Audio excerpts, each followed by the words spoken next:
예수 그리스도 이름으로 기도합니다. 아멘. 네, 반갑습니다. 우리 초등부 예배 시간에 거의 빠짐없이 정통처럼 외치는 구호가 있습니다. 그것은 설교를 시작하기 전에 제가 하나, 둘, 셋 하면 우리 귀한 학생들이 복습의 힘이라고 외칩니다. 복습의 힘. 그리고 전주에 배운 내용을 어느 정도 상기시켜 반복한 후에 제가 설교를 시작하는데요. 배움에 있어서 복습은 엄청난 힘이 아닐까 싶습니다. 복습을 잘하는 사람은 공부도 잘하는 편이죠. Repetition is the key to success. 반복은 성공의 열쇠이다 라는 말도 있지 않습니까? 배운 것을 꾸준히 복습하고 상기시키면 그것이 내 것이 될 때까지 반복한 사람은 무엇을 하도 성공할 가능성이 클 것입니다. 이 원리를 영적인 영역에서도 어느 정도 우리가 적용해 볼 수 있는데요. 신앙생활은 주 예수 그리스도를 아는 지식에서 계속 자라가는 것이라고 우리가 말할 수 있습니다.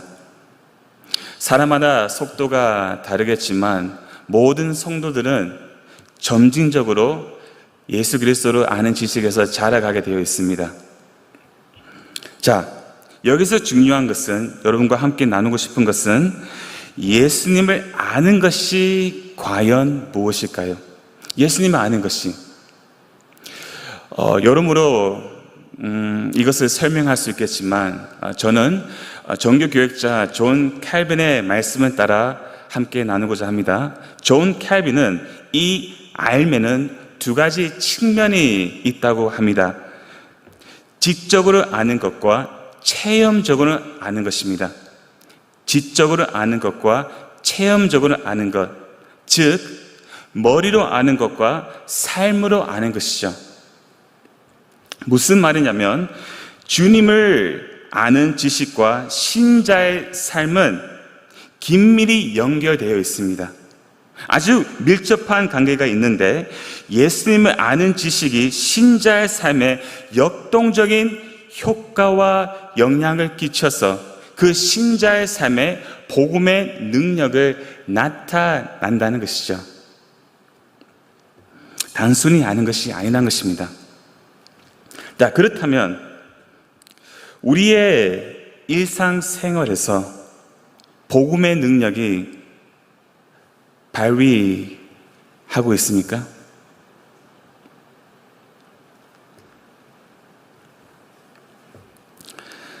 사실 매 순간 복음으로 산다는 것은 결코 쉬운 것이 아닙니다. 어렵습니다. 거의 불가능합니다. 우리가 복음을 자주 들음에도 불구하고 우리는 삶에서 쉽게 복음을 잊어버리기 때문입니다. 저도 그렇습니다. 마치 영적 치매에 걸린 사람처럼 복음을 들어도 뒤돌아섬을 삶에서는 아예 복음을 모르는 사람처럼 살아가는 저의 모습을 보게 됩니다. 어쩌면 이것이 우리의 한계이고 연약함이 아닐까 싶습니다. 만약 우리 삶에 절박한 상황이 찾아올 때, 세상이 우리를 유혹할 때, 인간관계 문제, 직장 문제, 가정의 문제로 괴롭고 외롭고 힘들 때, 그 순간에도 우리는 과연 복음을 잊지 않고 기억할 수 있을까요? 다시 말씀드립니다. 결코 쉬운 일이 아닙니다. 그렇기 때문에 우리는 계속 반복적으로 해야 하는 것은 뭐냐면 복음을 들어야 한다는 것입니다. 계속 복음을 들어야 됩니다. 복음을 더 많이 듣고 더 자주 듣고 더 깊이 묵상하고 말씀과 더 가까이 지내고 복음의 진리를 삶에 적용하며 체험하면 할수록 어떤 형상이 일어나냐면 이 복음의 진리가 우리의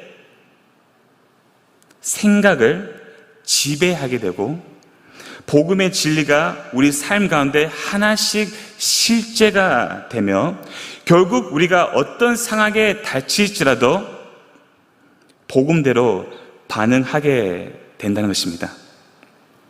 그래서 반복이 중요하다는 것입니다. 사도 베드로가 베드로 전후서를 기록할 때 예수님을 믿고 따르는 성도들은 상상을 초월한 박해로 인해 심각한 고난과 끔찍한 죽임을 당하고 있었습니다. 자, 이때 진짜 믿음을 가진 자와 가짜 믿음을 가진 자가 누구인지 드러납니다. 모든 것이 안락하고 편안할 때는 진짜 믿음을 가진 자가 누구인지 알기는 어렵습니다. 모릅니다. 아무도. 부딪혀 봐야, 상황과 조건에 갖춰져야 알 수가 있습니다. 그러나 예수님 때문에 고난과 시련을 만날 때 비로소 진짜 믿음을 가진 자가 누구인지 분명하게 알 수 있다는 것입니다. 베드로후서의 핵심 주제 중에 하나는 배교자들입니다.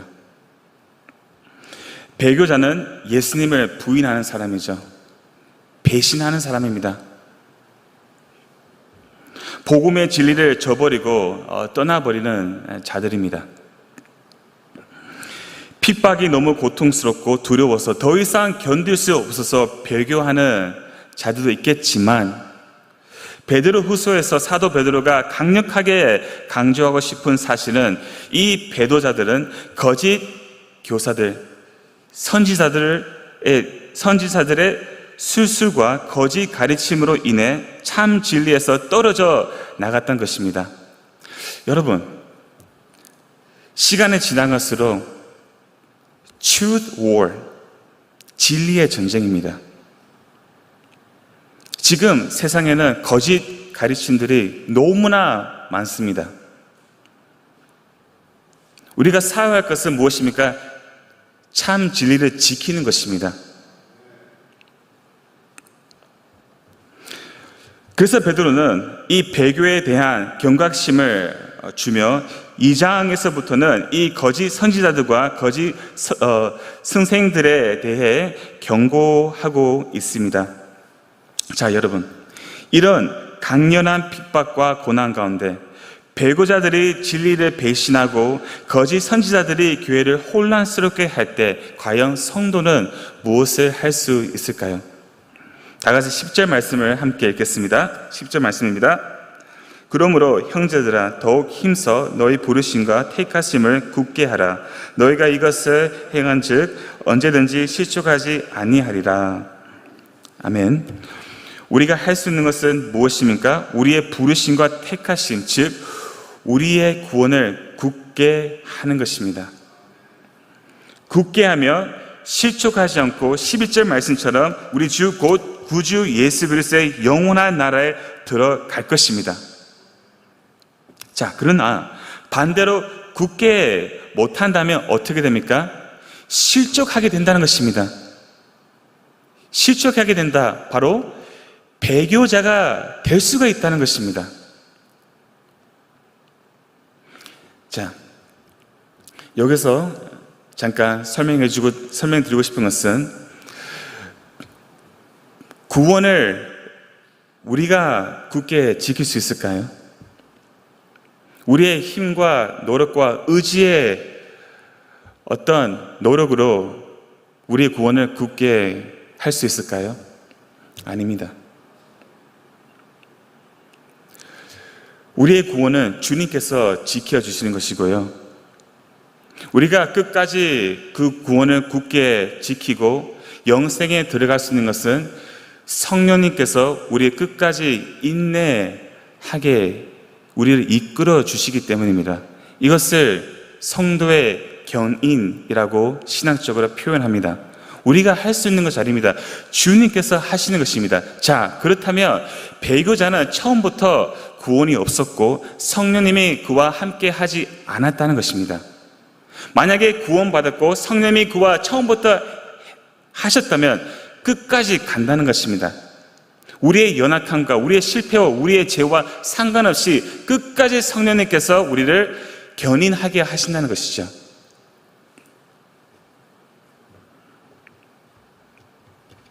그렇다면 우리의 구원을 어떻게 굳게 할 수 있을까? 12절 말씀 읽겠습니다. 그러므로 너희가 이것을 알고 이미 있는 진리에서 서 있으나 내가 항상 너에게 생각나게 하려 하노라. 아멘. 베드로가 편지를 쓰고 있는 이 형제들은 이미 복음을 알고 있었습니다. 이미 복음의 진리에 서 있었습니다. 그럼에도 불구하고 베드로는 무엇을 하고 있습니까? 그들에게 다시 이 복음이 생각나도록 상기시키고 있습니다. 14절 말씀을 보시면 베드로가 이는 우리 주 예수 그리스도께서 내가 지시하신 것 같이 나도 나의 잔망을 벗어날 것이 임박할 줄을 알미라 라고 말합니다. 무슨 말입니까? 죽을 때가 이제 왔다는 것입니다. 그리고 이 편지를 쓴 후에 얼마 되지 않아 베드로는 십자가에 거꾸로 매달려 죽었습니다. 그러나 놀라운 것은 그가 살아있는 동안 무엇을 했습니까? 13절 말씀입니다. 내가 이 잔망에 있을 동안 너희를 일깨워 생각나게 함이 옳은 줄을 여기노니 나에게 목숨이 붙어 있는 한 너희들 일깨워 이 십자가와 부활의 복음이 생각나게 할 것이다. 너희들에게 끊임없이 반복하고 복습해서 이 복음이 계속 생각나게 하는 것이 옳은 줄을 여긴다 라고 말하고 있습니다. 왜죠? 제가 말씀드린 것처럼 복습은 힘입니다.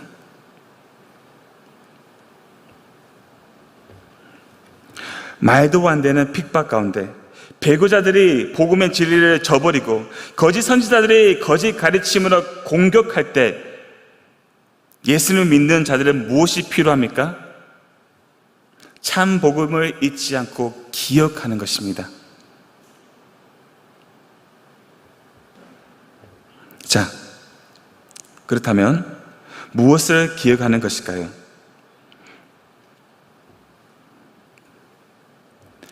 이미 알고 받은 구원을 기억하는 것입니다.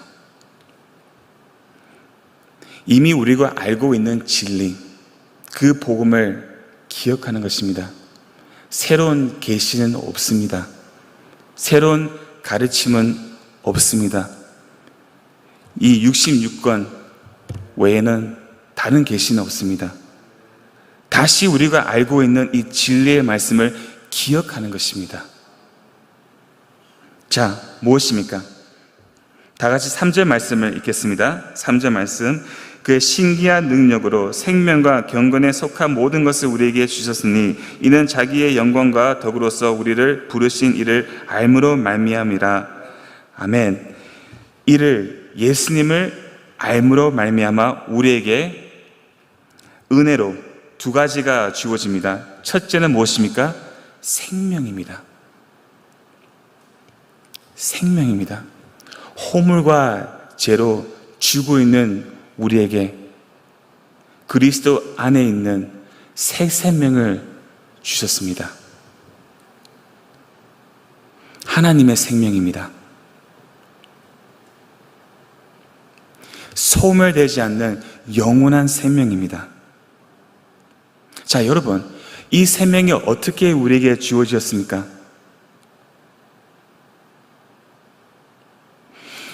예수님께서 자신의 생명을 포기하셨습니다.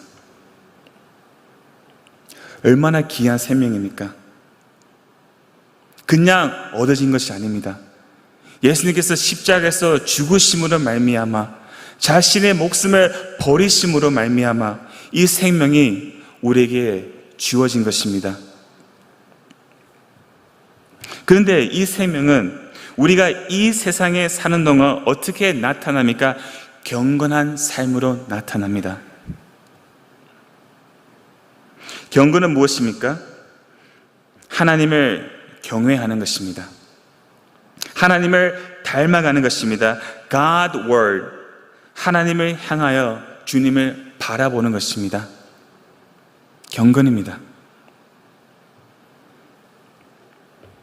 그런데 보시죠, 여러분. 4절 말씀을 보시면 이로써 그 보배롭고 지극히 큰 약속을 우리에게 주사 이 약속으로 말미암아 너에게 정욕 때문에 세상에서 설거질 것을 피하여 신성한 성품에 참여하는 자가 되게 하려 하셨느니라. 아멘. 보십시오, 여러분. 경건은 신성한 성품에 참여하는 것과 같습니다. 이것은 그리스도와의 연합이라고 말할 수 있습니다. 자, 우리가 어떻게 신성한 성품에 참여하게 되는 것입니까? 바로 그 보배롭고 지극히 큰 약속 때문입니다. 이 약속은 무엇입니까? 저는 이 말씀을 준비하면서 다시 담임 목사님의 수요 기도회 베드로후서 영속 강해를 쭉 다시 보았는데요. 다시 보면서 큰 은혜를 받았고 또 많은 것을 새롭게 배우게 되었습니다. 자, 담임 목사님의 그 영속 강해 설교를 통해서 이 약속은 바로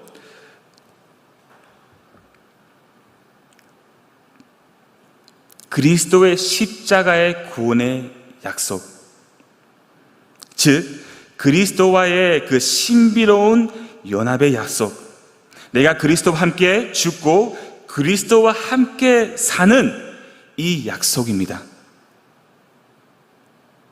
이 약속입니다.